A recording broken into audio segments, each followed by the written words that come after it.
네, 여러분 안녕하세요. 지금부터 요한계시록 두 번째 요한계시록 1장 4절에서 8절 아직도 이제 서론 분위기인데요. 그래도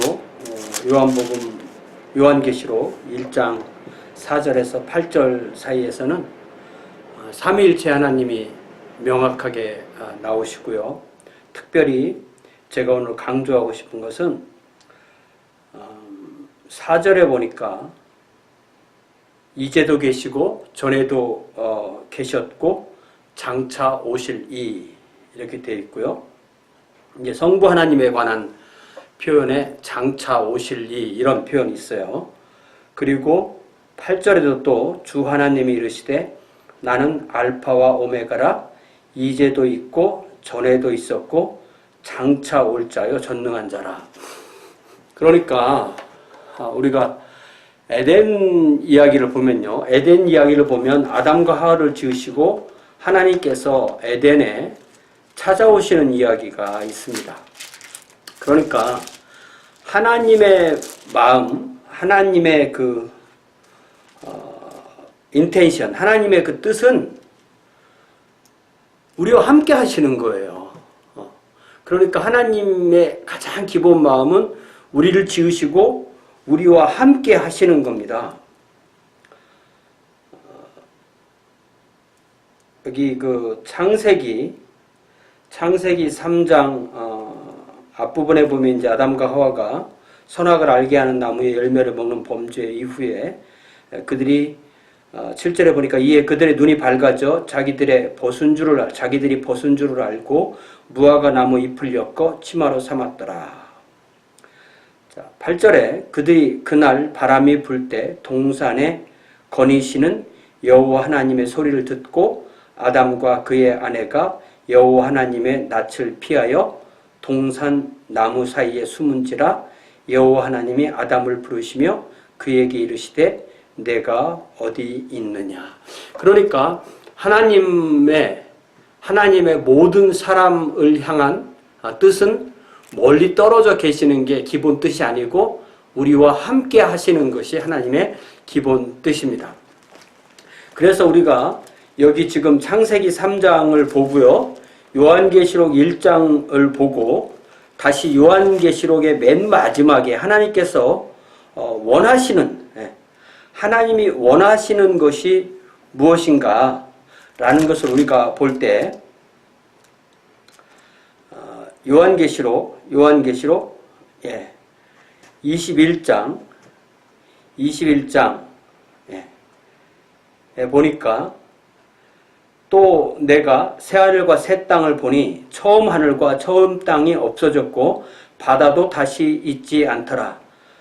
또 내가 보매 거룩한 성 새 예루살렘이 하나님께로부터 하늘에서 내려오니 그 준비한 것이 신부가 남편을 위하여 단장한 것 같더라. 자, 여러분 이 새 예루살렘의 정체가 무엇입니까?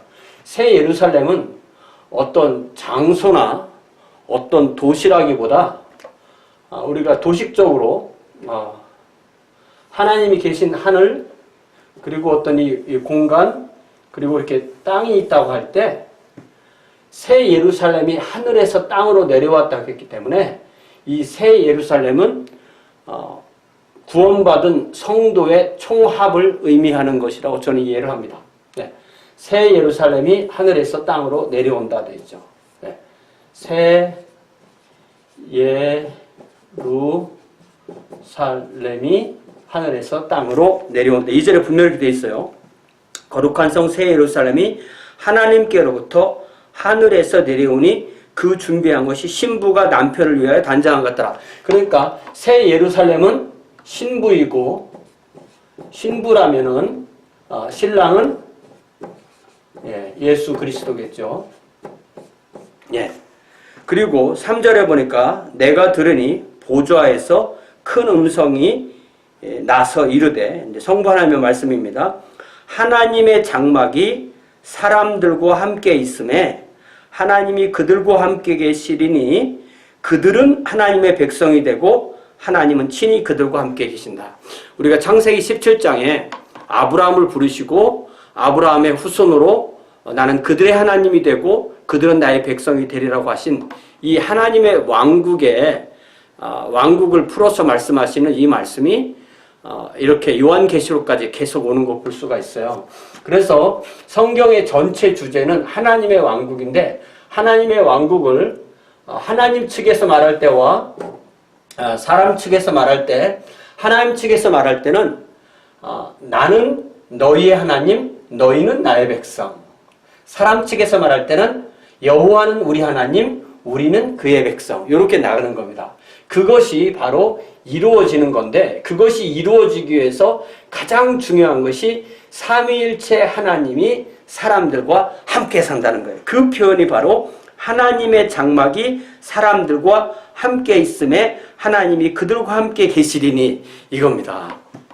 그러니까 자, 다시 요한계시록 1장 4절부터 우리가 가서 보면은, 자, 요한은 4절에 아시아에 있는 7교회에 편지하노니 이제도 계시고 전에도 계셨고 장차 오실 이 성부 하나님이죠. 자, 그리고 그의 보좌 앞에 있는 7영, 성령 하나님이죠. 뭐 이거에 대해서 다르게 해석하시는 분들도 있는 걸 알지만 저는 뭐 다르게 해석할 수가 없습니다. 예. 그러니까 4절에 성부 하나님, 예. 성부 하나님, 또 성령 하나님. 예. 성부 하나님은 이제도 계시고 전에도 계셨고 장차 오실 리. 그러니까 이제도 계시고 전에도 계시고 미래에도 계실 리, 이렇게 되는 게 아니라 장차 오실 리로 되어 있죠. 예. 그래서 강조되는 것이 장차 오실 리입니다. 예, 요거 아주 제가 볼 때는 중요한 개념이에요. 성경을 이해하는 데 있어서. 하나님의 기본 마음은 우리와 함께 하시는 것이다. 지금 성령께서 우리 안에 계시고 성부께서 우리에게 오셔서 우리와 함께 사셨다. 그 유명한 요한복음 1장의 그 말씀이 바로 성자 하나님이 우리와 함께, 그러니까 이게 원어상으로 볼 때는 장막을 쳤다는 그런 표현이죠. 예.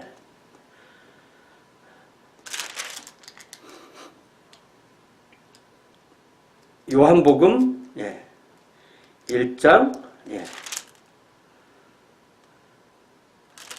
요한복음 1장에서 1장 14절에서 말씀이 육신이 되어 우리 가운데 거하심에 The word became flesh and made his dwelling among us.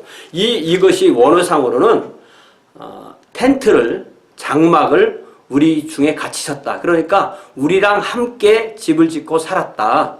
우리의 이웃이 되고 우리와 함께 살고 나중에 성령으로 되실 때는 우리 안에 계시는 그 하나님이시죠. 그러니까 하나님의 기본 인텐션은 항상 우리가 알다시피 우리와 함께 하시는 것이다. 그래서 하나님이 왕으로 인정되는 그런 왕국을 이루시는 것이라는 것을 알 수가 있죠. 자, 그리고 요한계시록 1장 5절에 보면, 충성된 증인으로, 우리가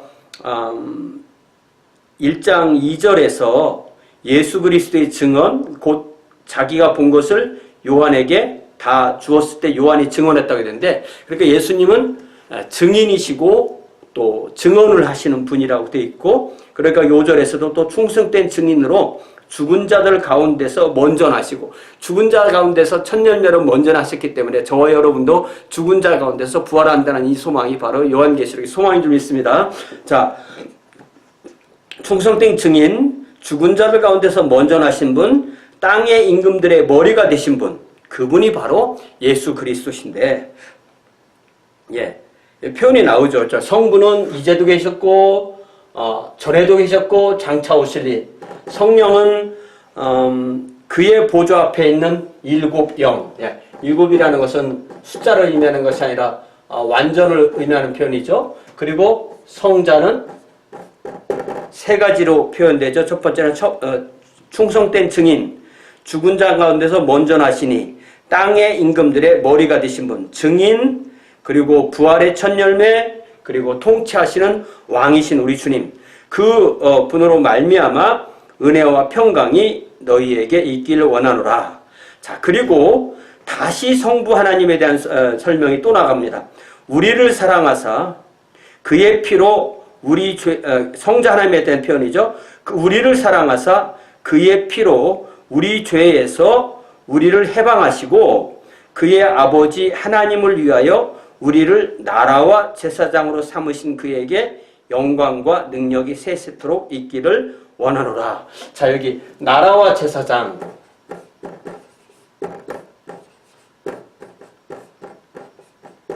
이 표현은 출애굽기 19장의 그 표현이죠.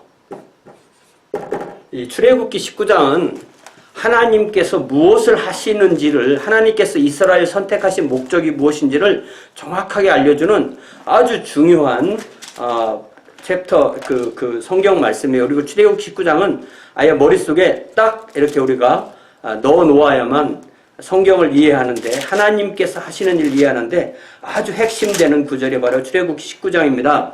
출애굽기 19장 은 이제 하나님께서 이스라엘 백성을 시내산 앞에다 이렇게 모아다 놓고 모세를 부르셔서 모세에게 이스라엘 백성과 언약을 맺으시려고 할 때 그 언약의 내용을 이제 설명해 주시는 그런 말씀인데요. 자, 3절에 모세가 하나님 앞에 올라가니 여호와께서 산에서 그를 불러 말씀하시되 너는 이같이 야곱의 집에 말하고 이스라엘 자손들에게 말하라. 내가 애굽 사람에게 어떻게 행하였음과 내가 어떻게 독수리 날개로 너희를 업어 내게로 인도하였음을 너희가 보았느니라. 세계가 다 내게 속하였나니 너희는 내 말을 잘 듣고 내 언약을 지키면 너희는 모든 민족 중에서 내 소유가 되겠고 너희가 내게 대하여 제사장 나라가 되며 거룩한 백성이 되리라. 너는 이 말을 이스라엘 자손에게 전할지니라. 자, 여기에서 핵심되는 내용이 바로 뭐냐면 하나님이 계시고요, 이스라엘이 있고, 그리고 세계가 있어요. 세계 모든 민족이 다 하나님 것이라고 됐죠. 그럼 이스라엘은 제사장 나라예요. 똑같은 거죠. 나라와 제사장 삼고. 이것이 베드로 전서 2장에서 다시 나오죠.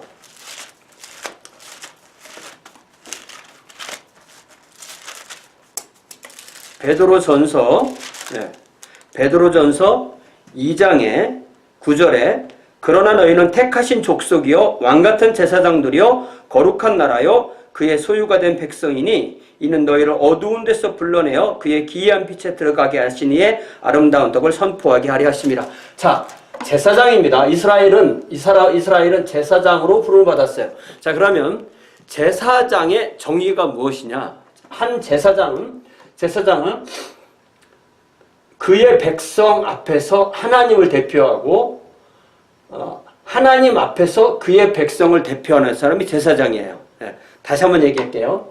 제사장은 하나님을 향하여 설 때는 백성을 대표하고 백성을 대할 때는 하나님을 대표합니다. 그러니까 백성에게는 하나님의 말씀을 전하는 거고요. 또 하나님께는 백성의 죄를 위해서 예배를 드리고 또 백성에 드리는 그 죄를 위해서 속죄의 예배를 드리고 하나님께 드리는 예물을 드리는 그런 역할을 하는 나라가 사람이 제사장이죠. 자, 그러면 이스라엘이 제사장이라는 것은 온 세상이 하나님의 백성이라는 뜻입니다. 백성 없는 제사장은 의미가 없는 거죠. 자, 그러니까 그 일을 하신 분이 바로 성자 예수님이시죠. 자, 다시 요한계시록 1장으로 돌아가면은 이제 충분히 이해가 되겠죠. 예, 이 내용은 핵심되는 내용이기 때문에 제가 많이 설명할 거예요. 자, 다시 요한계시록 1장 5절에서 우리를 사랑하사 그의 피로 우리 죄에서 우리를 해방하시고, 대속적 죽으심으로 우리를 죄에서 해방하시고 그의 아버지 하나님을 위하여 우리를 나라와 제사장으로 삼으신 그에게 영광의 능력이 세세토록 있기를 원하노라. 자, 그러니까 이스라엘이 세상을 향한 하나님의 말씀과 하나님의 그 구속과 사랑을 전하지 않는다면 이스라엘 존재 의미가 없죠. 우리도 마찬가지입니다. 우리도 세상을 향하여서 아직 믿지 않는 세상을 향하여서 우리가 제사장의 역할, 나라의 역할을 하지 않는다면 우리는 존재 의미가 없는 것입니다. 자, 7절 볼지어다 그가 구름을 타고 오시리라. 예. 자, 그러니까 성부 하나님도 오실리, 성자 하나님도 오실리로 되어 있어요. 네. 성부 하나님도 오실리, 성자 하나님도 오실리, 각 사람의 눈이 그를 보겠고 그를 찌른 자들도 볼 것이요 땅에 있는 모든 족속이 그로 말미암아 애곡하리니 그러하리라. 자, 우리는 요한계시록 만약에 95년, 96년에 쓰여졌다면 예수님께서 30년의 십자가에서 돌아가셨다면 이미 예수님을 찌른 병사들 다 늙어 죽을 때가 됐습니다. 그렇기 때문에 여기서 그를 찌른 자도 본다는 것은 모든 사람이 이 세상에서 살아있든 죽어있든 하나님 앞에서 다 예수님의 심판석 앞에 설 것이라는 것을 우리는 분명히 알 수 있습니다. 자, 다시 8절에 주 하나님이 이르시되 나는 알파와 오메가라. 그리스 헬라어의 스펠링의 맨 처음이 알파고 맨 마지막이 오메가니까 이거는 처음이요 마지막이다 이런 뜻이죠. 이제도 있고 전에도 있었고 장차 올 자요 전능한 자라 하시더라. 그래서 여러분 우리는 예수님의 재림에 대해서 많이 생각하죠. 예수님의 재림에 관한 말을 많이 들었고 예수님이 재림하셨다 뭐 그렇게 주장하는 그런 사람들의 그 여러 가지 그런 주장을 하는 이단 종파나 그런 종파들도 우리가 알고 있잖아요. 그러나 실제로는 예수님의 재림과 성부 하나님의 강림은 동시적 사건이라고 저는 봅니다. 네. 그러니까 우리가 데살로니가 전서 4장을 보면요. 데살로니가 전서 4장을 보면 그 유명한 예수님의 그 재림에 관한 말씀에 13절부터 형제들아 자는 자들에 관하여는 너희가 알지 못함을 우리가 원하지 아니하노니 이는 소망 없는 다른 이와 같이 슬퍼하지 않게 하려 함이라. 우리가 예수께서 죽으셨다가 다시 살아나심을 믿을진대 이와 같이 예수 안에서 자는 자들도 하나님이 그와 함께 데리고 오시리라. 자, 보세요. 예수님의 재림이 아니라 하나님의 강림에 예수님이 함께 오신다고 되어 있어요. 분명히. 여러분 이 데살로니가 전서 4장 14절을 어떻게 해석하실래요? 예수님의 재림이 먼저이고 그 다음에 하나님이 강림한다고 설명할 수가 없습니다. 성부 하나님의 강림에 성부 하나님께서 우리보다 먼저 죽은 사람들을 데리고 올 때 그와 함께 예수 그리스도와 함께 그들도 데리고 오신다고 성부 하나님 중심으로 기록되어 있음을 볼 수가 있습니다. 그래서 제가 오늘 강조하고 싶은 것은요. 예수님의 재림이냐 하나님의 강림이냐 할 때 둘 다라고 하는 것 그리고 동시적이라고 하는 것이 맞는 것으로 저는 보인다라고 말하고 싶어요. 이게 왜 중요하냐면 우리는 예수님의 재림 이거 많이 기다리고 강조하고 많이 들었어요. 그러나 하나님이 강림하셔서 하나님의 보좌가 우리 중에 있다. 요한계시록 21장에 있는 표현대로 하나님의 장막이 그러니까 하나님의 장막 안에 보좌가 있겠죠.